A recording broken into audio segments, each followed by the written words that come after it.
Medak parliament BRS party అభ్యర్థి వెంకటరెడ్డిని అనర్హుడని ప్రకటించాలని మచ్చా Srinivas demand చేశారు.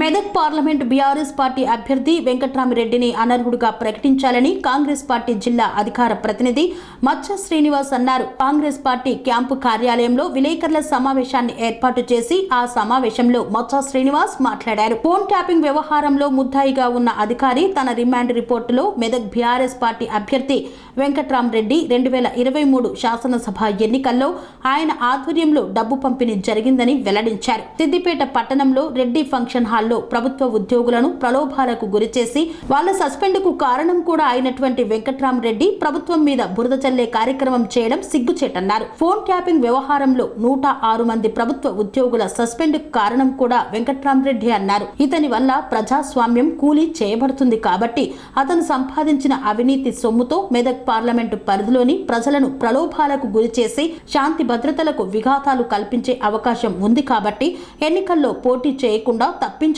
డిమాండ్ చేశారు. ఈ కార్యక్రమంలో దుబ్బాక నియోజకవర్గం యూత్ అధ్యక్షులు ఆకుల భరత్, చంద్రారెడ్డి, తునికి సురేష్ తదితరులు పాల్గొన్నారు.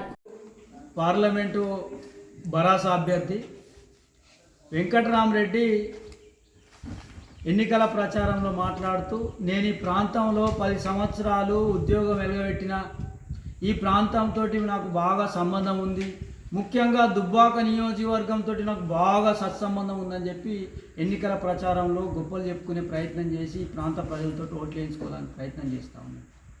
వెంకట్రామిరెడ్డి, నువ్వు ఈ ప్రాంతంలో 10 సంవత్సరాలు ఉద్యోగం వెలుగబెట్టినప్పుడు మల్లన్న సాగరు, కొండపోచమ్మ, రంగనాయక సాగర్ రైతులను ఉసురు పోసుకున్నటువంటి ఒక దుర్మార్గుడి నువ్వు. ఈరోజు టీఆర్ఎస్ పార్టీ మెదక్ పార్లమెంట్ అభ్యర్థిగా బీఫామ్ తీసుకొని సిద్దిపేట జిల్లాలోని అధికారులందరినీ కూడా ఈరోజు మద్యానికి, డబ్బుకు ప్రలోభపెట్టి వాళ్ళ జీవితాలు నాశనం చేస్తున్నటువంటి ఘనమైన నాయకుని నువ్వు. మొన్నటికి మొన్న సిద్దిపేట రెడ్డి సంఘంలో ఫీల్డ్ అసిస్టెంట్ ఇంకా ఇతరత్ర ఉద్యోగులతోటి మీటింగ్ ఏర్పాటు చేసి వాళ్ళను మభ్యపెట్టి వాళ్లకు డబ్బులు ఆశ చూపి, మద్యం ఆశ చూపి, మళ్ళీ వాళ్ళ వీడియోలు రికార్డ్ చేసి మళ్ళీ వాళ్ళనే పోలీసు వాళ్ళకు, ఎలక్షన్ ఆఫీసర్లకు ఫోన్ చేసి వాళ్ళని పట్టించి ఈరోజు వాళ్ళ ఉద్యోగాలు పోవడానికి కారకుడైనోడు వెంకట్రామిరెడ్డి. మళ్ళీ ఆయనే సానుభూతి పొందడానికి వగలేడి పెడతా ఉన్నాడు. అయ్యో పాపము, వాళ్ళని ఇట్లా చేస్తారా, అట్లా చేస్తారా, ఉద్యోగాలు తీసేస్తారా. అసలు నువ్వు 10 సంవత్సరాలు కలెక్టర్గా చేసినావు కదా వెంకట్రామిరెడ్డి, తెలియదా నీకు? ఎలక్షన్ పరిధిలో ఎవరెవరు పనిచేయాలి, ఓట్లు ఎవరేయాలి, ఎలక్షన్ కమిషన్ డ్యూటీ ఏంది, నువ్వు అభ్యర్థిగా ఉంటే నీ డ్యూటీ ఏందో గాయంత ఇంగిత జ్ఞానం లేకుండా నువ్వు బీఆర్ఎస్ పార్టీ మెదక్ పార్లమెంట్ అభ్యర్థిగా బీఫామ్ తీసుకున్నావు అని అడుగుతా ఉన్నాం. ఈరోజు సిద్దిపేట జిల్లాలో ఉన్నటువంటి ఉద్యోగులను ప్రలోభపెట్టి ఉగాది పూట నిండు పండుగ, తెలంగాణ ప్రజలకు ఈ ప్రాంతంలో మొదటి పండుగ నూతన సంవత్సరము. ఆ నూతన సంవత్సరం రోజు వాళ్ళందరినీ ప్రలోభపెట్టి వాళ్ళ ఉద్యోగాలు, వాళ్ళ కుటుంబాల్లో మన్ను వచ్చినటువంటి చరిత్ర నీది, ఘనమైన నాయకునివి. అసలు సిగ్గుపడతా ఉన్నారు, యావత్ సభ్య సమాజం సిగ్గుపడతా ఉంది.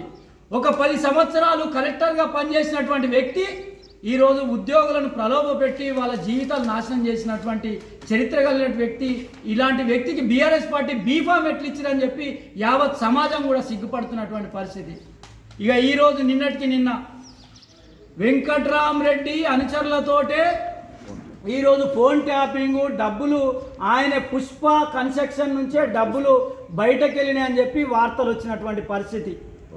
రాధాకిషన్ రావు రిమాండ్ రిపోర్ట్లో వెంకట్రామిరెడ్డి పేరు ప్రస్తావించి వెంకట్రామిరెడ్డి కూడా 2023 శాసనసభ ఎన్నికల్లో ఆయన పుష్ప కన్స్ట్రక్షన్ నుంచే డబ్బులు పంపిణీ జరిగినాయని చెప్పి ఈరోజు వార్తలు ఈనాడు పేపర్లో కుంకాలుగా వార్తలు వస్తున్నటువంటి పరిస్థితి. ఇలాంటి వ్యక్తి, ఇలాంటి అవినీతి పరుడు ఈ దుబ్బాక నియోజకవర్గంలో, దుబ్బాక ప్రాంతంలో అనేక మంది రైతుల పొట్టగొట్టినటువంటి వ్యక్తి, అవినీతి పరుడు ఈరోజు ఎన్నికల్లో పోటీ చేస్తూ ఉంటే, ప్రజాస్వామ్యాన్ని కూనీ చేస్తూ ఉంటే, ప్రజలందరూ కూడా ఏ రకంగా అర్థం చేసుకుంటారో ఒక్కసారి వెంకట్రామరెడ్డి గారు ఆలోచన చేయాలి.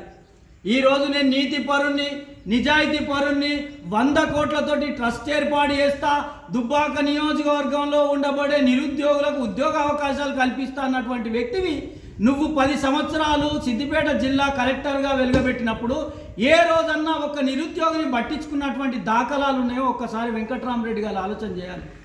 ఈరోజు యావత్ తెలంగాణ ప్రజానీకం అట్లాగే మెదక్ పార్లమెంట్లో ఉన్నటువంటి ప్రజానీకం అందరూ కూడా ఆలోచన చేయాలి. గతంలో 2023 శాసనసభ ఎన్నికల్లో ఈ దుబ్బాక నియోజకవర్గంలో మొన్నటి వరకు ఎంపీగా ఉన్నటువంటి వ్యక్తి, మొన్న ఎమ్మెల్యేగా గెలిచినటువంటి వ్యక్తి ఈరోజు ఏ రకంగా ప్రజల్ని ఇబ్బంది పెడుతుండో ప్రజలందరూ కూడా ఒక్కసారి ఆలోచన చేస్తూ ఉన్నారు. ఆ రోజు డబ్బు సంచులతోటి కత్తిపోటు ఓడిపించుకొని గెలిచినటువంటి వ్యక్తి గెలిచి ఇప్పటికి 4 మాసాలు అవుతా ఉంది. కానీ దుబ్బాక నియోజకవర్గాన్ని పట్టించుకున్నటువంటి పాపాలు లేనటువంటి వ్యక్తి కొత్త ప్రభాకర్ రెడ్డి.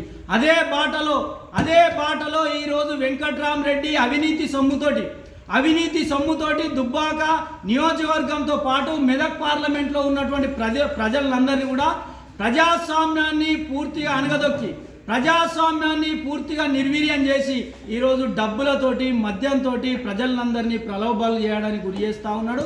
కాబట్టి మెదక్ పార్లమెంట్లో ఉన్నటువంటి ప్రజలకందరికి కూడా విజ్ఞప్తి చేస్తూ ఉన్నాం. దీంతో పాటు కూడా ఎలక్షన్ అధికారులకు కూడా విజ్ఞప్తి చేస్తూ ఉన్నాం. వెంకట్రామరెడ్డిని ఎన్నికల్లో పోటీ చేయకుండా నిరోధించాలని చెప్పి ఎన్నికల అధికారులకు కూడా విజ్ఞప్తి చేస్తూ ఉన్నాం. ప్రజలకు కూడా విజ్ఞప్తి చేస్తూ ఉన్నాం. 10 సంవత్సరాలు ఈ ప్రాంతాన్ని పీడించి అనేక రకాల అవినీతి అక్రమాలకు పాల్పడి దొర కాళ్ళ దగ్గర జీతం చేసినట్టు వ్యక్తిని మనం ఎంపీ అభ్యర్థిగా ఎన్నుకుంటే మన జీవితం శూన్యమైపోతుంది, మన బతుకులు ఆగమైపోతాయి. గత 4 మాసాల కింద కొత్త ప్రభాకర్ రెడ్డిని గెలిపించి మనం ఏ రకంగా ఇబ్బందులు పడుతున్నామో ఈరోజు వెంకట్రామరెడ్డి కనుక ఓటేస్తే మన బతుకులన్నీ అంధకారంలోకి పోయేటువంటి ప్రమాదం ఉంటుంది. కాబట్టి మెదక్ పార్లమెంట్లో ఉన్నటువంటి ప్రజలందరూ కూడా ఆలోచన చేయాలి. వెంకట్రామరెడ్డిని ఎన్నికల అధికారులు అవినీతి పరుణ్ణి ఈరోజు ఎన్నికల నుంచి బహిష్కరించాలని చెప్పి కూడా ఈ సందర్భంగా డిమాండ్ చేస్తా ఉన్నాం. పనేసియా మెరిడియన్ హాస్పిటల్స్ ప్రతి సామాన్యుడికి అందుబాటులో అంతర్జాతీయ వైద్య ప్రమాణాలతో వైద్యం, 24 గంటల అంబులెన్స్ సర్వీసుతో పాటు అత్యవసర సేవలతో ఏర్పాటైన చికిత్సా విభాగం.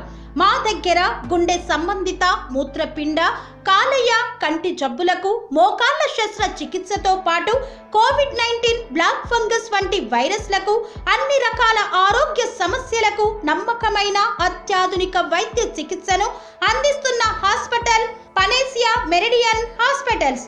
మీ ఆరోగ్య సమస్య ఏదైనా ఇప్పుడు పరిష్కారం సాధ్యం. సంపూర్ణ ఆరోగ్యం కోసం సంప్రదించండి Panacea Meridian hospitals, opposite Beeramguda Kaman, RC Puram, Sangareddy district, pin code 502032. సంప్రదించాల్సిన ఫోన్ నెంబర్ 0845524177 మరియు 7893757770.